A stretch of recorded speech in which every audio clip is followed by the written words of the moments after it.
Questo è un gommone. This is a rubber boat, but it is as luxurious as a yacht. It is sporty, but is also very classy.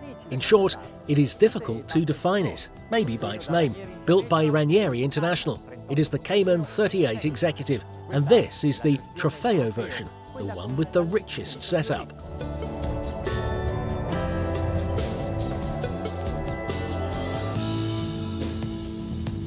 With this model, Ranieri International has reached the highest levels of style and quality never achieved before. For some reasons, the Italian manufacturer has raised the level of its production, but this model pushes it even higher.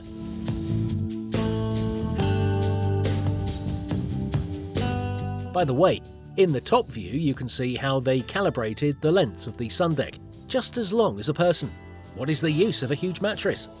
Better to have a very large living area aft, able to accommodate 9 people. Indeed, flipping the seat, 10, maybe 11.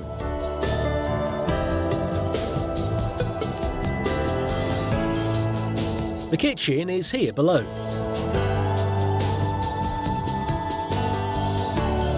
The coamings protect the passengers, and they have done well to extend them to the centre of the boat.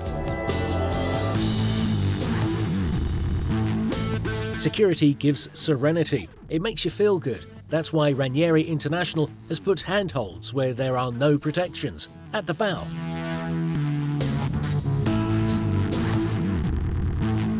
The deck covering is the same as the aft platform. The steps, the walkways, even the table, which rises from the floor and also turns into a sunbathing surface.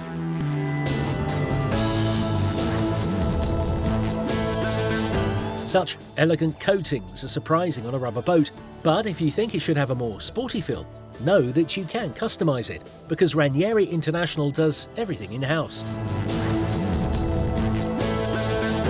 All the latest models offer a comfortable sunbathing area, but this is very comfortable, and there is even a sofa. Under the bridge, a large double berth, and aft, below deck, there is one for the children.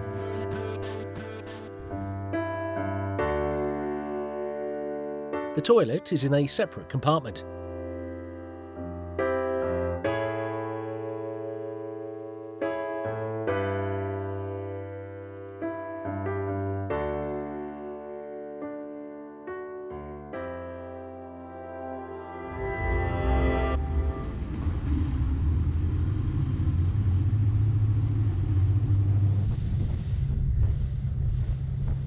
Il posto di pilotaggio è comodo, potete stare appoggiati o... The pilot seat is comfortable. You can stand or sit.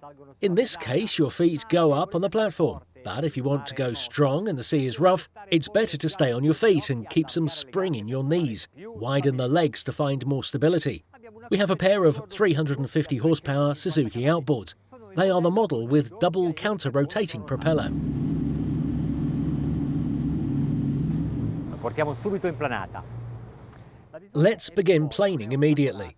The view is good. It is not hindered by the bow as it raises a bit compared to the horizon as it begins to plane.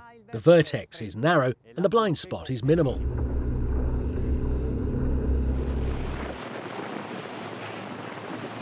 A 12 nodi. 12 knots to enter into planing.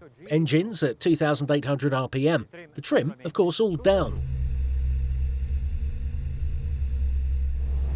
Questo tipo di motorizzazione è eccessiva per un gommone di questa dimensione? Is this type of engine too much for a dinghy of this size?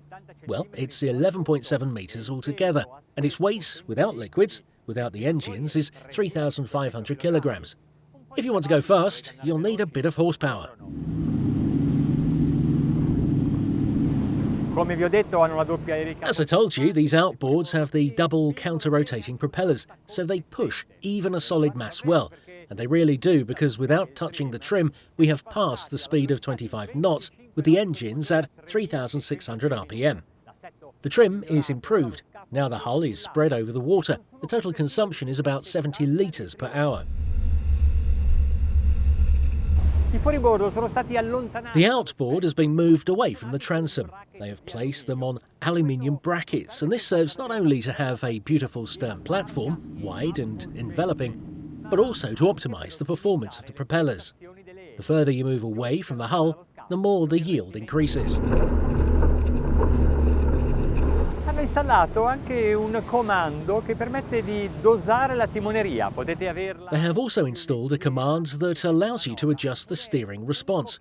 You can have it more sensitive if you are manoeuvring, or a little less if you have to navigate at high speed, so that jumping on the waves you are not making the boat turn with sudden jerking manoeuvres.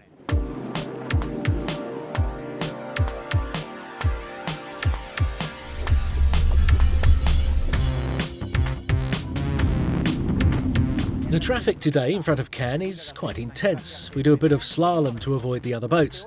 At the cruising pace, it is really enjoyable to handle it, and it is also soft. On these waves that are not so high, we know how the wakes of other boats are often annoying, but no, here I'm in full comfort, even when I take them like this, in a slightly wrong way.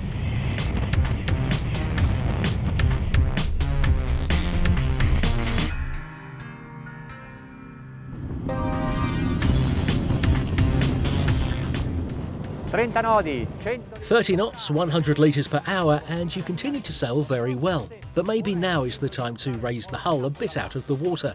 A bit of trim, not so much. Sono passato a 33 nodi, 34. I went to 33 knots, 34 right now, that is. We gained 4 knots simply by correcting the trim.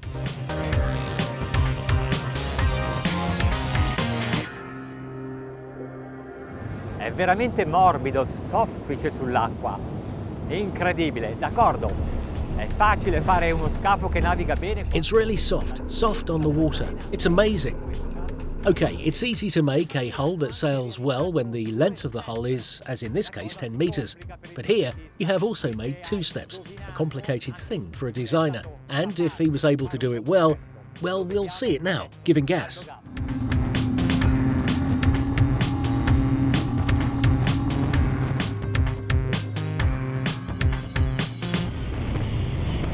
Mi ha sorpreso, non mi aspettavo. I was surprised. I did not expect such a sharp reaction. So lively, it really took off.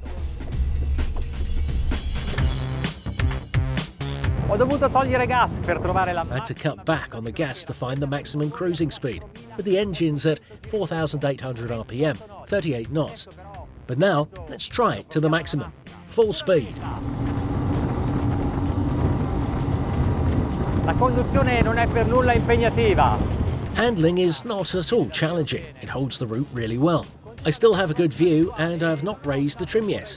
It didn't seem to me that it would be like this. It runs very well on those 2 steps. They work well.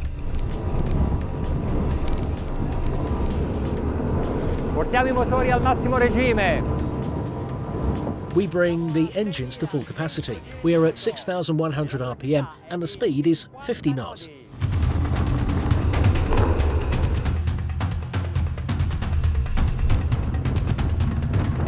È chiaramente un gommone, ma è così di alto livello, a prestazioni. It is clearly a rubber boat, but it is so high-end, so sporty, so luxurious, so well finished.